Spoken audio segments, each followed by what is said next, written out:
बिस्मिल्लाहिर्रहमानिर्रहीम अस्सलाम वालेकुम। देसी चस्का चैनल वेखण वालिਆਂ ਨੂੰ खुश आमदीद। मेरी यूट्यूब फैमिली ਦਾ ਕੀ ਹਾਲ ਹੈ। मैं उम्मीद करनी है कि तुसी सब खैरियत नाल होवोगे। अल्लाह ਤੁਹਾਨੂੰ खुश और आबाद रखे, आमीन सुम्मा आमीन। ਅੱਜ मैं ਤੁਹਾਡੇ ਵਾਸਤੇ ਲੈ ਕੇ ਆਈ चिल्ली गार्लिक सॉस ਜਿਹੜੀ कि बड़ी मज़ेदार और बड़ी ज़बरदस्त बनती है। ਇਹਦੇ ਵਾਸਤੇ ਆਪਾਂ ਨੂੰ किस किस चीज़ की जरूरत है, चलो ਆਪਾਂ ਚੱਲਨੇ ਆ रेसिपी की तरफ। 1 किलो टमाटर कट्टे हुए, 1 प्याज कट्टिया होया,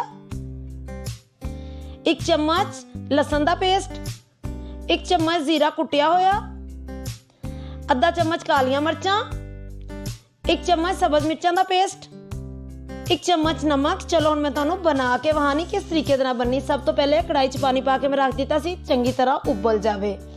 टमाटरां नूं तुसीं उदों ही विच पाना है जदों पानी तुहाडे नूं फुल उबाले आंदे होण।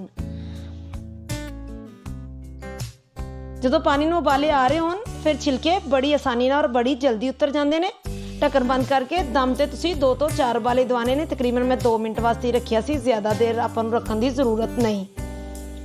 हुण आपां उपरों छिलके उतार के वेख रहे हां कि छिलके अपने उतर रहे ने या नहीं। वेख सकते हो बड़ी आसानी दे नाल जदों कि पानी उबल रहा होए ते टमाटर पाइए ते छिलके बड़े आसानी नाल उतर जाते हैं। इस तरह एक एक पकड़ के आपां सारे छिलके ला लवांगे। अगर तुहानूं मेरी वीडियो अच्छी लगे तो वीडियो लाइक करना, चैनल नूं सबसक्राइब करना, बैल दे निशान नूं दबा के आल ते जरूर सैट करना। वेख सकते हो टोटली आपां छिलके उतार लैने। हुण ग्राइंडर मशीन लैके उहदे उपर लगा दिता है जग। उहदे विच जिहड़े कि टमाटरां दे छिलके उतारे सी वो पा दिते ने, थोड़ा जिन्हां विच पानी रहन दिता है। इहदे नाल अपना बेहतरीन पेस्ट तैयार हो जाएगा। कच्चा पानी पाउण दी आपां नूं जरूरत नहीं। हुण जग दा ढक्कन बंद कर दिता है। तकरीबन 2 मिनट चलावांगे। 2 मिनट बहुत हुंदे ने टमाटरां दा पेस्ट बनाउण वास्ते। वेख सकते हो कितना ज़बरदस्त पेस्ट बन गया। जिन्ना मुलायम होएगा उन्नी कैचअप अच्छी बनेगी। कढ़ाई उपर रख दी है। जिहड़ा कि आपां टमाटरां दा पेस्ट बनाया सी वो कढ़ाई दे विच पा दिता है। कलर थोड़ा जिन्ना है इसलिए आपां नूं देखो ना चेंज लग रहा है, लेकिन जदों पकेगी बेहतरीन सुरख कलर हो जाएगा। चम्मच नूं इस तरह हिलाई जाना। वेख सकते जिवें जिवें पक्की जाएगी उवें उवें कलर ज़्यादा सुरख हुंदा जाएगा। जिहड़े कि मैं प्याज तुहानूं एक वहाया सी उहदा मैं पेस्ट बना दिता है, वो पा दिता है। 1 चम्मच सब्ज मिर्चां दा पेस्ट पा दिता है। 1 चम्मच लसन दा पेस्ट पा दिता है। 1 चम्मच नमक, आधा चम्मच कालियां मिर्चां, 1 चम्मच जीरा।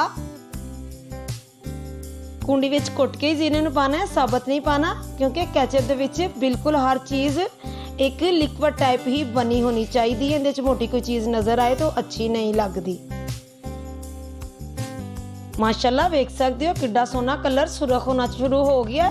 अगर तुहानूं मेरी वीडियो अच्छी लगे तो कमेंट दे विच अपनी राय का इजहार जरूर करया करो, ताकि मैं तुहाडे वास्ते अच्छी और नई नई वीडियो लैके आ सकां। 2 मिनट वास्ते मैं उपर बंद करके रखिया सी ताकि चंगी तरह पकना शुरू हो जाए। जदों बुलबुले बनने शुरू हो जान इनका मतलब है कि अपनी चीज़ बेहतरीन पक चुकी है। एक कप जिहड़ा मैं चीनी का पा दिता है। वेख सकते हो किड्डी सोहना रंग हो गया। इन्हूं इस तरह ही चम्मच नूं हिलाई जाना, क्योंकि चीनी पै गई है, नीचे ना लग जाए। जदों कि पक जाए कलर होर भी रैड हो जाता है चीनी पाउण तो बाद। किड्डा सोहना सुरख लगदा पिया। मैं तुहानूं चुक के वहानी है चम्मच के उपर। वेख सकते हो बेहतरीन कैचअप तैयार हो चुकी है। हुण मैं तुहानूं प्लेट च कढ के वहानी है। किड्डी सोहनी और किड्डी ज़बरदस्त अपनी कैचअप तैयार हो गई है। माशाल्लाह माशाल्लाह। फिर मिलांगे एक नई वीडियो दे नाल। बाय बाय, अल्लाह हाफिज़।